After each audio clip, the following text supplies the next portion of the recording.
So we bought this Lemco XLT 280 at an auction a few years ago because we wanted an inexpensive loader to unload tree length at the end of the winter when we were yarding wood. We wanted a way to yard wood fast. We needed a big loader at the other end, and we went to an auction. We thought this might work. We bought it cheap enough, and it came with a 72-inch slasher on it too. And so that was our plan. Well, we knew better. We knew that this thing had been neglected and it was in rough shape, and so was the skidder and buncher that he sold there.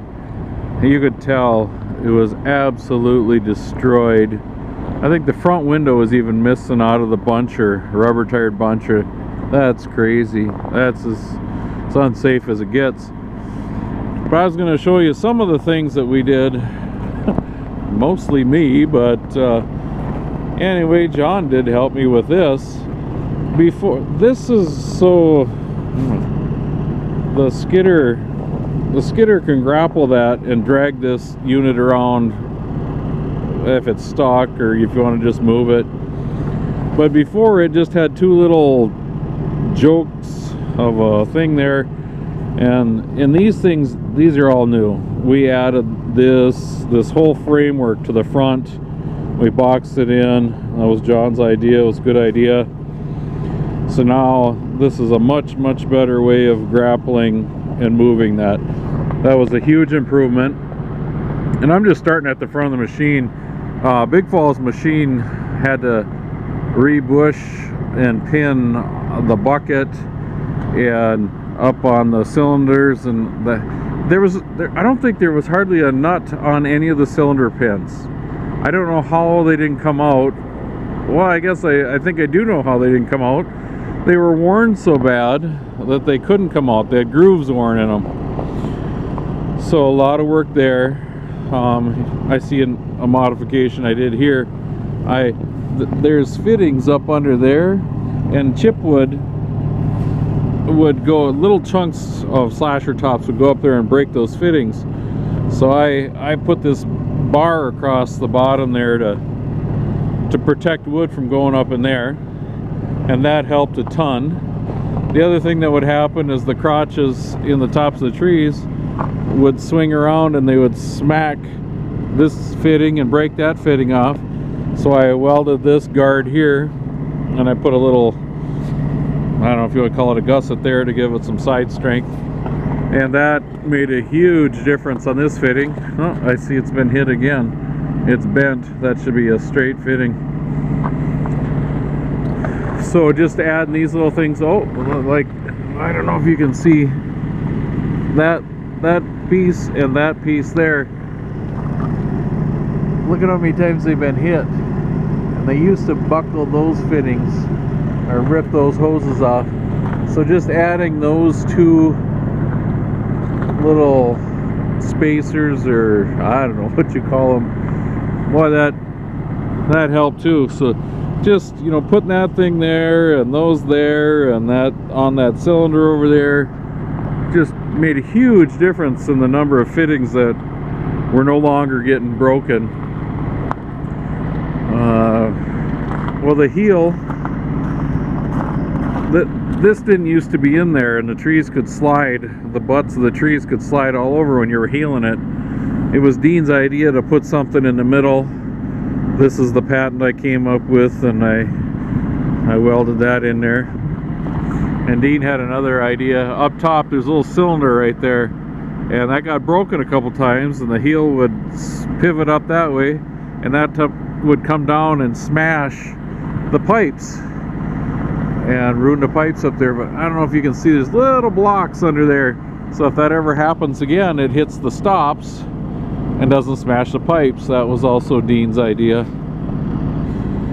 And this goofy thing here is just a drag that we bought at the same auction. We changed it to the front. If we're gonna, wow, the guy that was holding the auction, he said that really smooths out your roads. Works awesome as a drag for smoothing roads. So So we bought it for $100 and we chained it to the front, and it stayed there ever since. It kind of helps as a counterweight to keep the machine from bouncing. And I came up with a little patent of this is how I hold that drag on there, because when it was chained on there, it would slide around, the chains would come unhooked and it would fall off.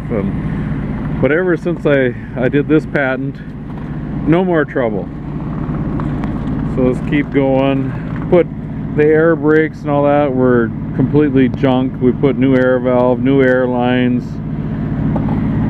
So now it's got brakes and lights, and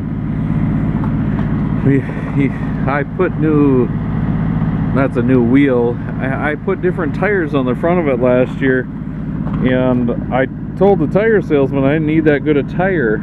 I just needed something that would hold air. Well, he sold me 2 tires that didn't hold air because they're both flat. So I got to get different tires. These springs got broke, both sides. Had to replace both those springs. I put in, well, she helped me with the springs. Put chains in there because I've been told that springs break because they get extended too far the wrong way. So put chains in there to keep that from happening. So far so good.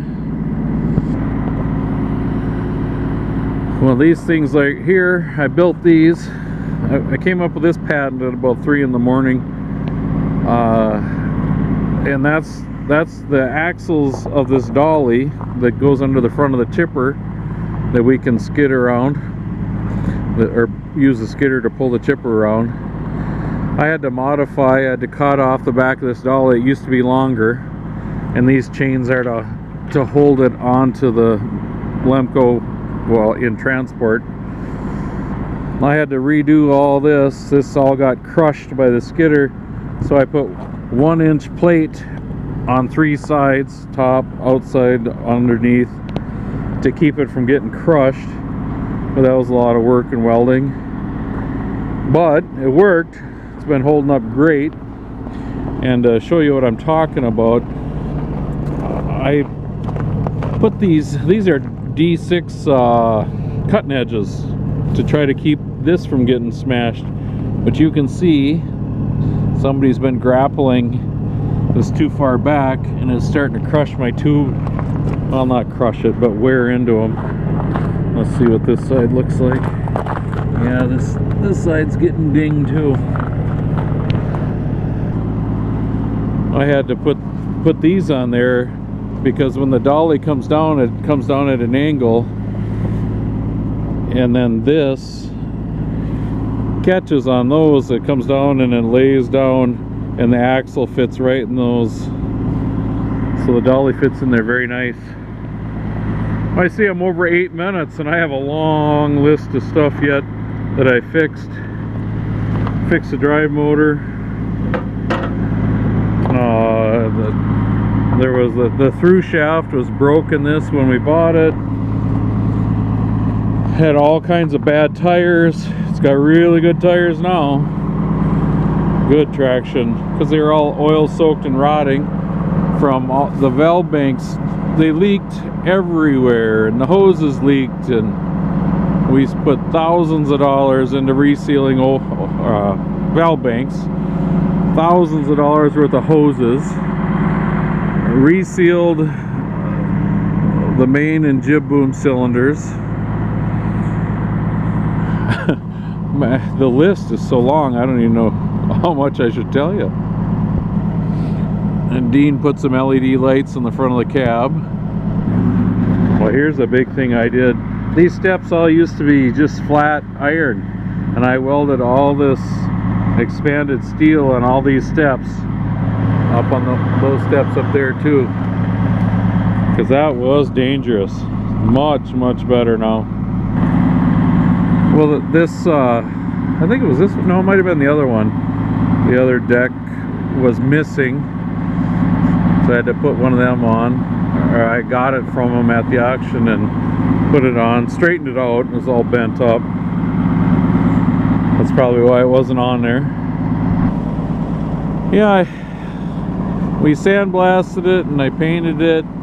Used to be red. painted it black and John Deere green. There's all kinds of things. The master switch was bypassed, so I had to put new battery cables in it to utilize the master switch. The latch was gone out of the door, so they had it held shut with rope. I found the latch and cut a hole in the bottom of the door and found the rest of the latch so I could put that back together. Put a window on the other side, put a new joystick in it. Let's see, I put a starter in it, water pump, exhaust manifold bracket there, new sight glass. Oh, I added extra hydraulic cooler under here.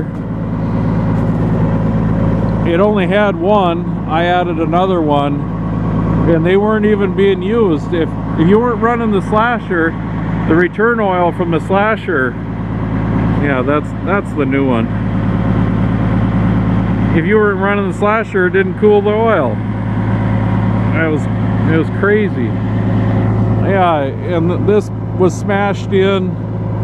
We had an operator smash it in again on us, but Bill and I straightened it out, so it doesn't look too bad. Shay and I put lights in the back of it, so now it's got lights. Well, here's one thing I did. See, these are our filter heads, housings. This one used to be over there, and if that outrigger leg wasn't straight up down, if there was some dirt in it, it would knock that brake fittings off of it. It used to be right there. I moved it over here, so now it no longer gets hit, so that's a lot better. But all the new clamps and hoses, and yeah, these valve banks under here were completely, I pulled them out, Shay and I pulled them out, had them all resealed. Yeah, tons and tons and tons of work has been done to this thing, but it's a lot better loader now than it used to be. We can rely on it. Oh yeah, I had to put a clutch in it. There's a clutch between the motor and the pumps. That's something else Kenny did up in Big Falls. Yeah, heater motor. Yeah, I can't even think all the stuff fixed. New hour meter, even the hour meter was broke. This sliding window was the one that was missing. I just boggles my mind that they couldn't even put a piece of Lexan in there. So yeah, she's kind of a, I don't know what to say, kind of a crude loader, but I don't know, it works. It'll lift. It's got decent power. It's not the fastest, but it's okay. So I guess the moral of the story, or the long story short, is we bought it pretty reasonable, but then we more than doubled the price of it by all the stuff that we fixed. Yeah, I spent well, I probably spent darn near 2 months of my life off and on fixing this girl up, but it's a much improved loader. I don't know if I made a giant mistake, if I should have just, I shouldn't say we should have just passed on this loader and bought a better one. Would have saved me a lot of work. Well, what do you do? It's a far, far better loader now than it was. Much better. Oh well. Hey, it's my birthday today. I don't know if I should have said that, but thanks for watching. Have a great day.